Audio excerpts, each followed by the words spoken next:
पहिल्या पावसामुळे प्रभाग क्रमांक 10 मध्ये निर्माण झालेल्या विविध अडचणींची प्रत्यक्ष पाहणी करून नागरिकांच्या समस्या जाणून घेतल्या.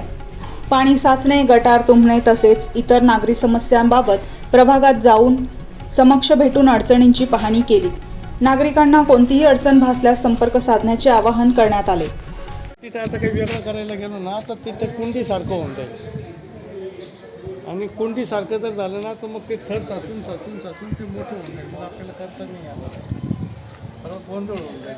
त्याला एकच पर्याय, तुम्ही टाकून नका दुसरं, नाही तर मग पत्र्याचं ऐकतच ना, कोणीच ऐकत नाही ना. आणि सर्व एवढं पावसामुळे एवढी घाण येते ना, पूर्ण अन्न पण येतं अन्नामध्ये. पत्र्याचाच दरवाजा टाकायचा, बाकी ओट्या बिट्टा करण्याचे भांडे. कचरा जर टाकला नाही ना तर वासच येणार नाही. आज तरी पावसाचा पहिला दिवस होता नाही तर एवढं सर्व पाण्याने स्वच्छ होऊन पोळ्या जाईल. वगैरे सर्व येतं तिथं अन्नामध्ये. सगळं बरोबर आहे. आता टाकणारी बी आपण भाडं मागायला लागले.